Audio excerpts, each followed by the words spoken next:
And welcome back to Worlds 2019. We are in a hot, fresh, and delicious picks and bans between Clutch Gaming and Royal Never Give Up. My name's Quickshot. I'm joined by Spawn and Papa Smithy for the All-Commonwealth cast. Today, Clutch could give the LEC representatives Fnatic a very big present if they can cause an upset and take down RNG. We're already in draft. First pick, Qiyana. Yeah, and that's absolutely what Clutch wants to be able to see. Bit of Tanner time on the world stage would certainly be very good for Clutch right now. They can only play spoiler in this group, but as we keep mentioning, still fighting for that pride as well as the ability to create these upsets. Yeah, we always focus on playing spoiler, but picking up a single win, not going 0-6 is a storyline in and of itself. Already, we see the lock-in on the Qiyana. RNG kind of able to dispose of Clutch Gaming pretty summarily in the first round. We'll see if there's any payback, because remember, we saw Fnatic, of course, respond to the Clutch game with that upset victory over SKT. Now Clutch have to back up that very long game. And I think that RNG fans would be very happy to see this kind of tactic run against Clutch. Go with that mid-jungle 2v2, you know, something like the Akali as well as the Jarvan, going to do a lot of work to try and shut Damonte down there in the mid lane. And we've been hearing the whole time, you know, yes, Uzi is a superstar. Yes, you can play him, but you need more to be able to win a world championship. And Karsa's Jarvan is always an interesting one, because you sometimes see Jarvan just farm it out if they don't get a level 2 gank. I feel like Karsa always has a path and a target just from champ select, whether it's of his own or the coach has put it forward. It's usually bot lane, but he can be very creative in his Jarvan pathing. I want to see how that performs, and of course the Kayle being locked in for Clutch Gaming. We've been a little bit critical of the Kayle pick backstage.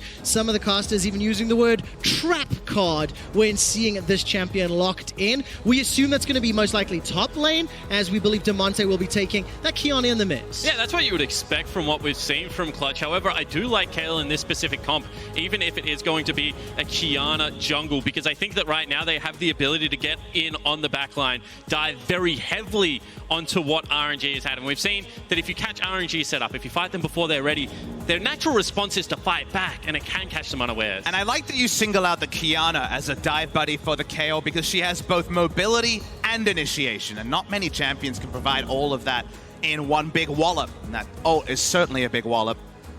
Pyke is going to be seeing a ban here. Was banned out against Clutch Gaming earlier. And the Morgana straight up locked in here. A Ming favorite. It certainly is. And I mean, you could see that Clutch knew something was up. They were trying to get rid of the defensive supports, the Tahm Kench's, as well as the Galio. I would be expecting Vulcan to go towards something like a Thresh or, you know, potentially a Blitzcrank to be able to try and take it to this bottom lane. Because you think of what counters Morgana support blind, you think of Karma. But if you see Kai'Sa Karma, that's very low in terms of kill threat and doesn't actually put up any real synergy with the killer instinct. So you'd actually kind of welcome it from the side of Clutch Gaming. So RNG kind of setting up for a self-counter pick, at least in the 2v2, to come through for Vulcan. Yeah, but I don't think that that is the way that Clutch need to play this game. I really do think you have to be able to go at them. Rakan is another one of those engage-heavy champions. And right now, Clutch just have one of those comps that once you get 1.5 items, you just want to scrap all the time in the jungle, around objectives, and that's certainly an area that they were able to thrive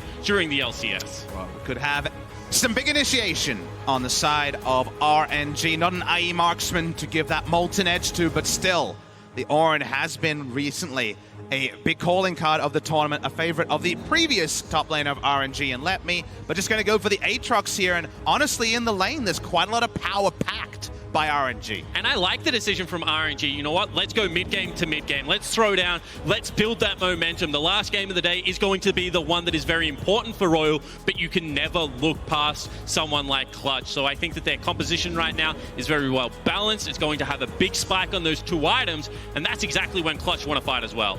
Well, let's see what Clutch can do. For the time being, Qiyana sitting in the top lane, 5 seconds left before that champion is locked in. I'm anticipating a swap, and if not, I want to ask my analyst, what do you make of this? Kayle mid, Qiyana top. Yeah, I mean, when you have a look at someone like Qiyana, she's just so versatile, and I think the ability to grab grass in a long lane is actually supremely underrated. I know that a lot of teams, when Qiyana first came out, were using it as a three-way flex, and top lane was certainly a viable option. And the second matchup we saw after the Vladimir that we saw Aatrox doing very well in was actually the KO matchup. It was Wonder on that one, having a real struggle streak, so trying to relieve pressure, but it's at the cost to me of Damonte's best performing champion. I think of his Qiyana games, one of the big reasons that Clutch made that charmed run all the way to Worlds 2019. So there is a cost here. KO will find safety in the mid lane. The shorter lane does allow her to try to push in.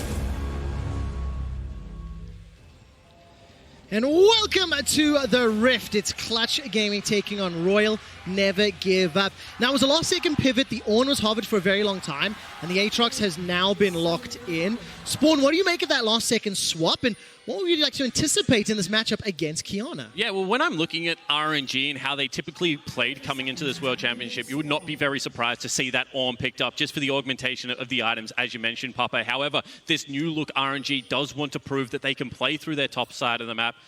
Longxing is a player that can play carries. People were very excited when he joined the RNG lineup, and I would expect Caster in this matchup to try and attack topside. I feel like Longxing is kind of taking inspiration from Impact, who usually doesn't get a lot of resources, but still got a lot of value out of Aatrox, a very lane-focused pick. However, don't think he hypothesized it'd be Qiyana in the top lane, because suddenly, if it's KO Rek'Sai, like, okay, Rek'Sai really strong in early skirmishes, KO not so much. The Qiyana has that skirmish strength, and thus, it is still going to be difficult for Longxing to play aggressively. Yeah, and that's what I do want to mention. You know, with the Rek'Sai, despite being double AD users, they've probably got the strongest 2v2 level 3 in the game. Yeah. So instead, we're going to see a bottom side invade and potentially a split map. Split map bottom side, that doesn't really suit the Aatrox at all. Definitely a fair point on that one. But guess what? Maybe more resources for Uzi. Who knew? On that particular one, let Morgana push up and have a happy time. She needs level 2 to get the Black Shield to really have the note button against the Rakan, but the Rakan was for comp, not for lane. We already hyped up Karsa and his creative pathing. Now, at least, should know which side of the jungle he's on. I like that. More resources for Uzi. And in unrelated news, water is wet. Something that has been a staple for the RNG side. Of course, RNG will be playing Fnatic at the end of the day, and this is a good taste test to see how well they can play against Clutch. Clutch versus Fnatic was one of the most intriguing and entertaining professional matches I have ever watched. But for Clutch, it is about making a statement game, and their penultimate match, they play SKT immediately following this. Yeah, they certainly do. And before we deep dive into what was a very interesting game of League of Legends before, I do want to point out the fact that Xiaohu was able to get control over the mid lane wave. We call it priority, that ability to push it in on your opponent. That meant it was too risky for Lyra to actually go for the red buff invade. So this is going to be a 3 buff for Karsa, as bottom lane is also pushing in there. A lot of priority on paper here for the RNG draft. It kind of requires Lyra to be the unseen hand to affect multiple lanes. Otherwise, it's like RNG can push or necessarily freeze at will. A lot of power packed into a Rek'Sai early, but if she's spotted, and we already know that she had to deal with a damaged Raptor camp that was already taken down by Karsa, she's going to be behind in levels, so the burst gank doesn't come together, and RNG might find themselves way ahead. Yeah, keeping our eyes on what Lyra decides to do this game. Damonte takes a big chunk of damage from Xiao, who has pushed that wave forward. It's slowly bounced back, and now Damonte moving that wave out. If you look top and middle, it's pushing towards RNG's half in the map for now. Yeah, this early game's going to suck for Lyra. I mean, he's had to go back to base already, pathing back towards topside, and you can see that Karsa was thinking about matching it and maybe going for a top lane Scuttle Crab. If Karsa is able to deny away his double golems from Lyra, it's going to be so long before a high-value camp is available for this Rek'Sai. And Rek'Sai is all about skirmishing in the river, and that's not going to be an option with how these lanes are set up. Actually, just coming mid lane to try to help the push or potentially counter gank. The usual spot for a blue side Rek'Sai to gank is to go behind the red side bot lane and tunnel over the wall.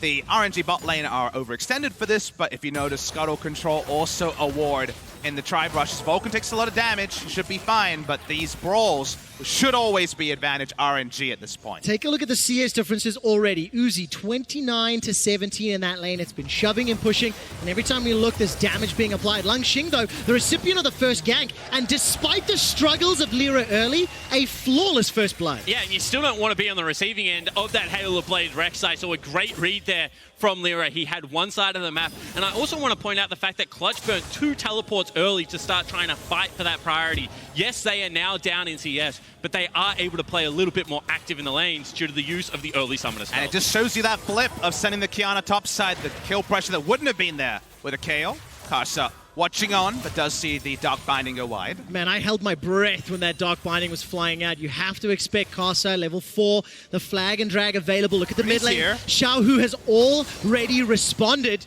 That's a little bit of an engage from Vulcan, but Karsa's able to escape with the flag and drag. There's this classic Cooney, even as a top laner, he can roam down bot as if he's playing mid and be there for the counter ganks. Caps has been known to make those as well. Watching the top side though, Root hits, and just connects so beautifully from Clutch. Just no counterplay for Longxing. Yeah, and it looks like a little bit of a disconnect because Longxing's wave is pushing off the turret, and we already saw Karsa make the hesitation on the back. He knew he had to be topside, but he got a little bit greedy for a couple of extra camps.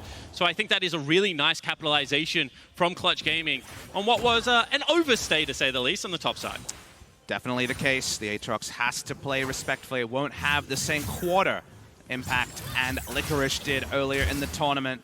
Only himself showing off his Kiana mechanics. Down in CS, but like we saw, he did relieve a turret dive from the side of RNG. Early Moby boots picked up for Huni as well, so reducing the impact of that early roam.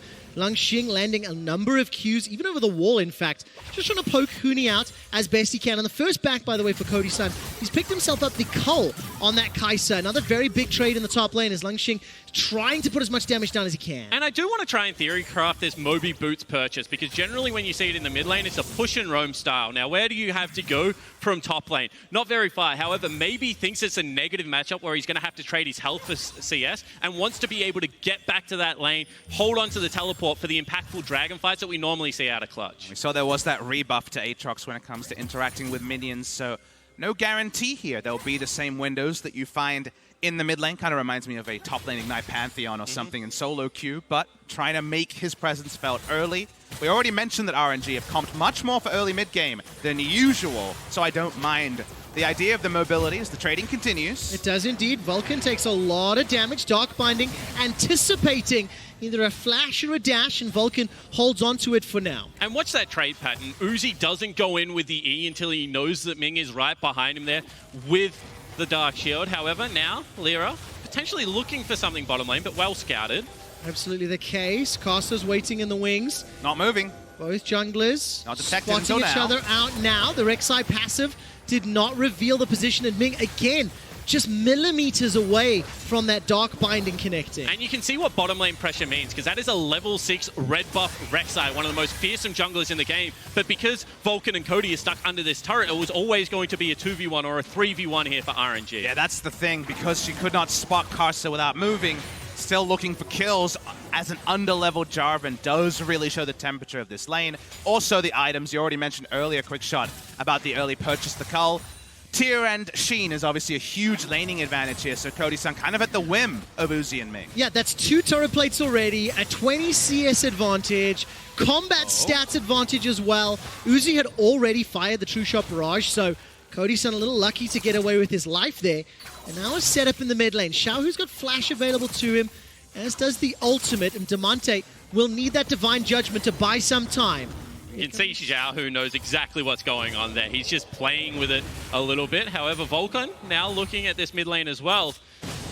And I want to point out that Uzi in game number 1 also had a terrific Ezreal game. At 17 minutes, he had completed Trinity Force, Boots 2, as well as upgraded Manamune, which at that stage of the game is so ridiculously strong, but wasn't able to convert that advantage into any real meaningful team fight. We'll see whether this game is different. What we are seeing RNG do as a team, though, is convert lane pressure and the fact that Lyra had to pick up the minion wave in mid when Diamante backed, just running straight at the Drake, picking up a very nice early uncontested Cloud Drake, playing around the pressure they drafted for. So far, so good for RNG. I mean, it's terrifying to think that Clutch got first blood and the gold that comes with it. They have Klepto on their mid laner, and they are still behind 600-700 gold plus the Drake. Just compliments of some of that laning pressure. However, I would say with Kayle as well as the Kai'Sa, you are probably looking at a very good scaling advantage for Clutch, and they're not playing a hard-to-execute comp. It's just everyone get in there, throw people into the wall, and see if you can make a fight happen. Amusingly, the gold lead's actually a little bit misleading because Yeah. 600 of it is between the supports, and that's just because Vulcan hasn't been able to walk up and poke.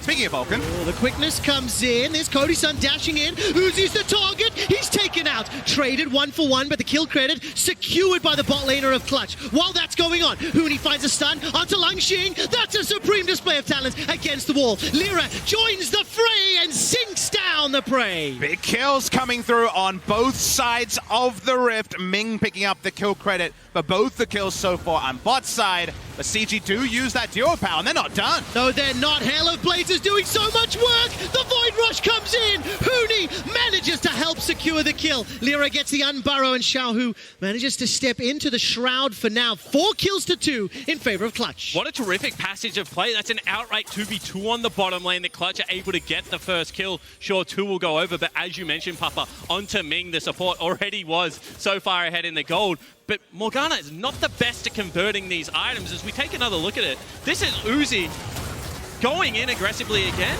but this time not working. Actually really well done from Vulcan, who's just been taking in the bot lane, unable to really contribute anything, not even generate gold. Let's watch if he goes down here. We did not see this off screen. Last auto attack, the fadeaway kill, and 3 kills now, I believe, onto Ming.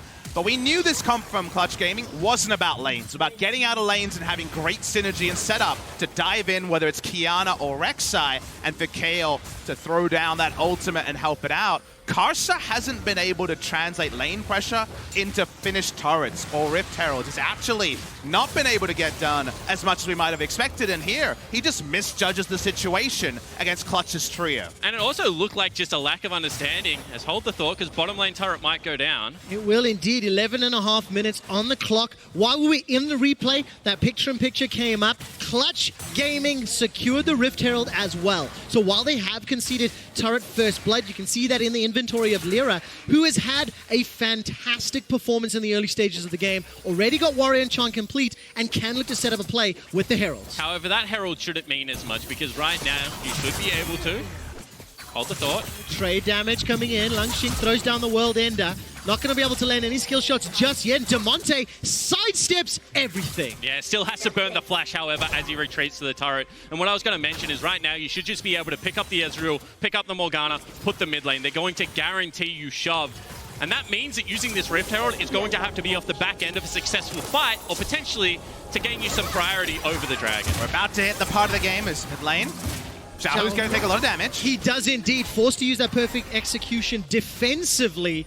He manages to make it up for now. And any sort of little advantage you can get as Ezreal is about to come in mid lane, work his way towards Trinity Force, and also his Muramana, that's a big advantage for RNG to wield. But now at least, Clutch Gaming just returning to the bot side here. The mid-game Ezreal is almost upon us. Yeah, absolutely the case. 1,000 gold up in favor of RNG right now. But if you look at the top lane difference, Moby Boots and the Duskblade of Drakthar already completed. That early support, thanks to Moby Boots from Huni, is helping the individuals, but they're losing their outer turrets. 12.5 minutes and another plate has gone down mid. However, because they did burn the ultimate away from the Akali, she has to play much more respectfully on this bottom side of the map. They went nice and early, so there isn't the ability to rotate just yet, and Clutch starting to fight back into this game. Yeah, they're attacking the single member here of Xiao, who does not have the ability to walk up and wave. There's so many plates being cashed up, but it feels like the gold pinatas everywhere are getting tapped out. Definitely the case. Huni's doing what he can to clear the minion wave. It's not going to be enough right now. Tower's not yet fallen in the bottom lane, and RNG are on a race against time. 30 seconds before turret plating will drop. Turrets are evened out at 1-1, but another plate falls top. Vulcan and Lyra sitting on a potential engage, but look, they're spotted out by that ward just to the right-hand side of the bush. Yeah, and maybe some patience shown from RNG, something that we're not necessarily used to seeing. Instead of trying to fight and ward off that Rift Herald drop, they are just happy to trade the gold. They feel like they come online slightly earlier and therefore want to accelerate to that pace in the game. They also want to get a back timing out of Uzi soon to pick up Trinity Force and really wield his full power. But now at least they control bot side river, so we'll be an uncontested second. Cloud Drake here for some rotational play for RNG. The next shop is where things really kick into high gear for RNG, and Clutch will need to outnumber or outmaneuver to get an advantage. And a big part of that is going to be the Dustblade pickup here for Huni, because he's going to have the ability to not only have a sweeper, but as well as that Dustblade passive to sweep out his way to these flanks. It's going to have to be creative teamfight setup from Clutch, because as you mentioned, you need the superior numbers. And your read on this, honestly, the Moby boots into double, triple lethality is he's roaming. You know, he's not looking to win the 1v1 against Aatrox any longer. So getting pockets of vision where they have control wards down or they know they can make plays, or as you mentioned, sweeping out with the Dustblade is so critical here, because if all those plays are averted, it's going to be RNG picking up more farm than Clutch. Well, we're hitting 15 minutes on the clock, and Clutch have shown their decision-making and compositional strategy has netted them some benefits. 2-0-1 on Huni, 1-0-2 on Lyra. Now we move into this mid-game phase, and I think back to the first time RNG played SKT, and it was movement around the map that SKT was able to utilize to defeat RNG. Now let's see if Clutch can repeat the same. As there's pressure on the top lane, and Lyra decides to move forward, at least threatening an engage onto Uzi. Yeah, a lot of threat going down. Well, that's all to speak of there. As another level into the ultimate means another upgrade for the side of Kayle. Gotta say, Clutch, even at 0-4, being very plucky, showing a lot of tenacity. Definitely still want to impact the scoreboard as much as possible. And this is the fact that their side laner has the ability to push past a tier 1 because it was taken down and then move into that mid lane play. You can't say the same right now about Xiaohu, because he's pushing into the Kayle, who is just a brick wall, hoovering up all of that additional CS. And now, it's a bad move. It absolutely is. I mean, this just exceptionally well played. Lyra and Huni have had Lungxing's number this entire game. Yeah, I mean, that's just lack of respect again. I mean, we spoke about it before, but they are pushing and moving towards their strong side of the map. This is what Vision creates for you. Disjointed numbers, and again, Lungxing falls down. And the cool thing about having this perma side lane Qiyana, because started top lane and now rotating around the map, is that compared to the normal Qiyana, you expect it from Damonte, Tanner time roaming top and bot, is that there's multiple access routes to the mid lane that can be warded or spot you out. Given how this is being set up, a sweep comes through from the Dustblade, Lyra comes over a wall, and every single time that will lead to a kill. And the problem is right now is you can see that they're doing multiple steps to be able to get bottom lane to mid controlled before going for that play. RNG, on the other hand, they were just chipping for mid lane turret. Longxing needed to know that was the ultimate objective and be willing to sacrifice a little bit of CS for it. He wasn't, and therefore he dies. Well, let's see how this pays out for the next few minutes, because Huni on the Qiyana is in an exceptional position. Damonte on this Kayle is still waiting to check his wristwatch and go, what time is it, fellas? Because at 0-0-0 on Kayle, he's had 20 minutes of relatively safe farming time to scale up on this pick that needs some time and some levels. Yeah, but with the Qiyana, with the Kai'Sa, as well as the Kayle, you know your mid-game team fighting and late-game insurance is going to be there. So I feel like they are so happy with the fact that they're only down 200 gold. What I want to see RNG do that they're not doing at the moment is play towards the Kayle's lack of ability to walk up. With this build, she really is trying to sustain off waves. She can't take extended trades against Akali or even the Aatrox necessarily. That could turn into Baron control if you're outnumbering. But actually Clutch is the one that groups with their Kayle, and grouping with their Kayle unlocks the utility that's online as early as level 6. And it just seems right now that RNG are one step behind Clutch. They're playing for the big objectives on the map, mid lane turret into dragons. However, they aren't being fluid. They aren't rotating their pressure around. Instead, they're just very static in their setup. I feel like that's giving windows for Clutch to take advantage. But what I want people at home to appreciate is it's not a lead that's reflected in the gold, right? At this point, there's hundreds of gold, not thousands of gold between the two teams, and RNG definitely can get the vice grip on this game with something like a Baron, and the fact that their side lanes are in a great spot. We are appreciating how Clutch is finding more of a foothold in this game than we could ever have anticipated previously. However, there's still plenty of work to be done on both sides. So let's project forward the next few minutes. Next Drake will be another Cloud. Baron is coming up in a minute and a half, and if you look down the itemization, 2 items almost for everybody on the side of Clutch Gaming to 1.5 for most members of RNG, with the exception of Uzi. So what do you want to see Clutch do, who feel like they had the tools to utilize. Given the fact that it's another Air Drake, I want them to play away from Uzi, because whilst we say it's 2 items, he pretty much has 3. That's an Ardent Sensor going to be picked up first for the Morgana. So as long as Uzi isn't in the play, I feel like it's a big team fight win right now for Clutch Gaming. At the same time, if you're Uzi, you need to be able to take this mid lane push somewhere else and pressure other parts of the map. And Clutch Gaming need to appreciate they can't come to RNG through Fog of War and try to get them. They need RNG to come to them, because you start diving onto an Ezreal with Black Shield, it's going to be a bad time. And Akali can also force out a suboptimal Kayle ultimate, and you don't get the same initiation and picks from their aggressive skirmishes they got before. So plays like this, where they send a multiple outnumber, they get turret damage on, and RNG can either come to them or cede an objective. And this is just their understanding of what they need to do to be able to win the game. Every second the game goes longer, the more you're winning if you're Clutch. The fact that they're also getting, free waves now onto the Kayle, that she's at 200 CS at 20 minutes in, farming at the clock, is a big victory right now in what should have been a counter-pick matchup and a disastrous early game for Lyra. And what I've really appreciated about Clutch and TL of the 3 North American squads, they really know what they are and they aren't. C9 definitely seemed confused about their meta read, but Clutch, whether it was through their qualification for this tournament or largely their group stage performance, they know where their bread is buttered. They're trying to make it work, and so far here, their game plan hasn't looked a distinct second to RNG's. Absolutely not the case, and we get to evaluate both teams' mid games as we move forward. Now, Huni's going to step forward. He's already got a lot of damage going golden there. That's a lot of trouble for RNG. But the first victim is going to be Vulcan. Carson manages to escape somehow. Cody-san uses the ultimate to dive towards the back line. But here comes Langxing. Xiaohu dives forward as well. And Demonte's ultimate will buy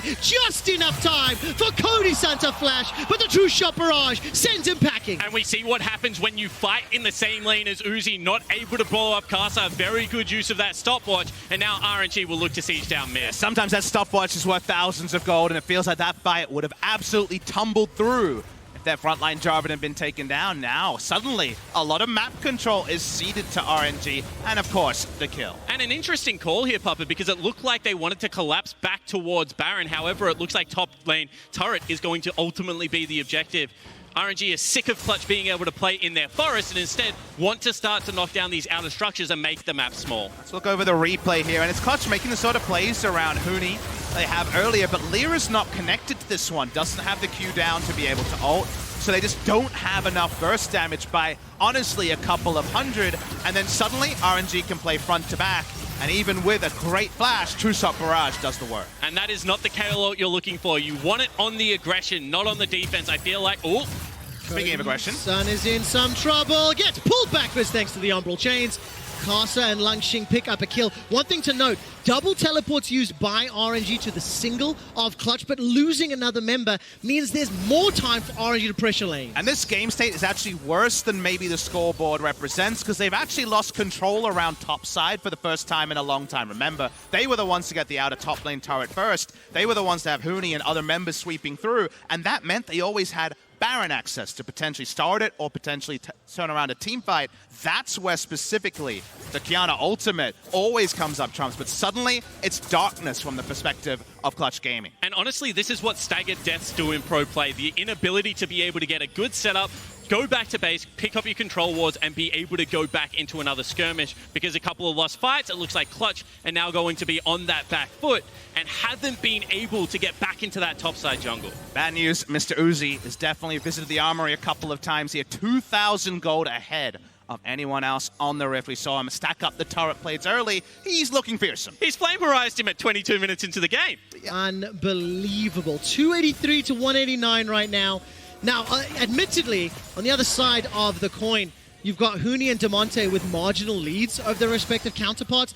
If by some miracle the Kayle Qiyana can catch Ezreal, it'll go well. And this is a good example of what you can do to Castle when he doesn't have a stopwatch to read. Lyra will get the defensive ultimate from Kayle. He escapes with his life for now. Flashes to safety. True Shot Barrage will not find a snipe. And RNG are chasing and hunting, but no Langxing, no teleport means no more. So a good trade there. They're able to pick up the one kill, and because it's onto Casa, they're able to once again ensure that no objectives are going to be picked up by RNG, despite trading out negatively in some of those HP bars, but I feel like this is getting very dicey. The longer this game goes, the harder that play is to execute. But there's probably no need to pray for at least another 10 minutes to get a pick, because that's exactly what this comp does so well. Whatever version is together, they have so much pick pressure. As Ultius on Huni already draws a flash, suddenly a bit of pressure relieved on the bot side of the map. And I feel like that means that Huni is not going to get multi-man ultimates anytime soon. Will still be able to pick up the singles in that pick, as Kiana is want to do, but without that big flash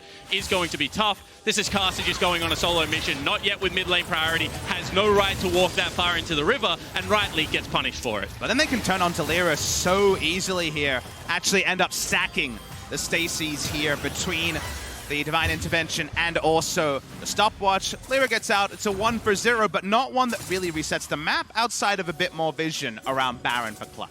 1,500 gold in the lead for RNG. The fourth and next uncontested Drake will be secured here. Ocean, simply no pressure from Clutch. If you look at the minimap, their priority is in the top lane. They're trying to regain some Baron vision. And that's kind of the scaling component of their comp now, right? All of these Drakes, 4 pre-25 minutes. We have a 5th, a 6th even could spawn this game if it was taken basically instantly. Longxing finds 2 people. Longxing may live to regret that decision. World Ender comes up, and he's going to get run down. Puts a lot of damage, though. Vulcan's in trouble. Forced to flash with his life. The fight's not over yet. Supreme Display of Talent's already been used. Huni's going to get dashed on. He gets slapped with a couple of shurikens. He escapes with his life, and Huni makes it out. And it's just millimeters in the end that allows Huni to survive, but once again, Clutch trade up. However, RNG continue to try and fight for this vision behind numbers. Always love a bit of champion excellence as Huni shows us on his role swap top lane Kiana. Cody-san walks down. Now he's actually going all in. Okay, now remember, there's no ultimate for Xiaohu. Cody-san's just going to look to run him down with the Manamune and the Rage Blade. Ends up flashing forward. Gets the Hourglass proc as well. Takes a big chunk of damage, but that's a solo kill to Cody-san. And because Longxing doesn't have teleport, they don't feel like they can start up the Baron, so another pick over for Clutch Gaming. They are creating the chaos needed on the map to be able to gain these advantages and continue to drag the game out. In case people at home are wondering how Cody-san has fallen into this massive hole in CS, he's being called off of a lot of side minion waves, but first Huni on the Moby Boots Kiana, or the Kale, who was also taking a lot of CS, so kind of had to take the L for the team here because they haven't been ahead as RNG tunnel into Baron. Yeah, they certainly do, and this is completely off vision. Only 2 members. It is going to also be an Ardent. This could be a Baron sneak. Clutch have no idea. No response whatsoever. Look at the minimap. This is just going to be easily secured. Every objective in the Dragon and Baron pit, RNG will be able to secure. The W will connect from Cody-san, but it doesn't matter.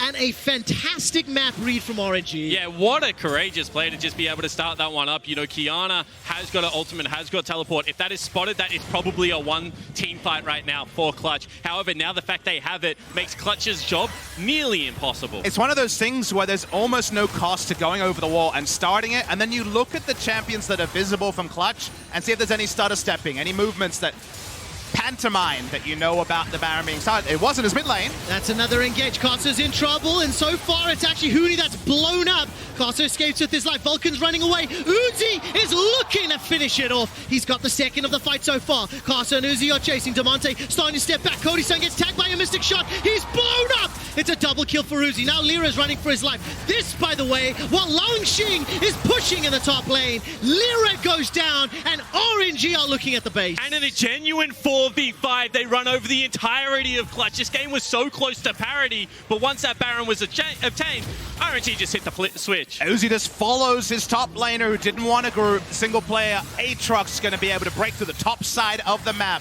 Game probably doesn't end here, but I feel like the straw that broke the camel's back was very visible. 15-second death timers for several members of Clutch. The inhibitor is being taken down. RNG, they're still stepping forward. Demonte is going to be able to clear this wave out as RNG back away. In the blink of an eye, 5,500 gold is the Baron power play. Thus far, the base is broken open, and you have to feel the spirit and the hope of Clutch as well. Yeah, absolutely. I mean, when you take a look at how this game has gone, it has been the annoying fly that is Clutch, trying to flitter around the whole map, trying to sting the monster that is RNG. But as soon as they got members on the same screen, we saw the strength of this lineup. And it was honestly Huni trying to make something out of nothing. He saw the enemy team regrouping after Baron and said, hey, we trade evenly, we get Baron buffs off, and it's worth it. He often makes those calls himself, and on the Kiana, he has the tool set to do so, but his teammates have to pay the price as well, as it's open season on the members of Clutch. Speaking of, they're fighting again. And we jump back into the action. Cost is already dead. This time, remember, look at the damage! Launching and Xiaohu obliterate the North Americans. That's a triple kill already. And Langqing is tower diving. He picks up the ace. And that will be the game for RNG. He just dunks him. Everyone trapped in that Cataclysm already. The summoner spells had been burnt, and RNG take over. Uzi's Ezreal hidden passive, also so much damage out of the True Shot Barrage. The dive trio gets it done, and RNG take down Clutch in the 4th game of the day. The game ended in such a different tone to the 25 minutes that preceded. RNG will eliminate Clutch to make them go 0-5. They're not done just yet. A couple extra kills before the Nexus falls, and Huni will be blown up. RNG set their sights on Fnatic. And a little bit more of a methodical game out of RNG. Honestly, caught out in side lanes multiple times, but you could see they understood the strength of the composition. Once Uzi was ready to go, once they picked up that Baron buff,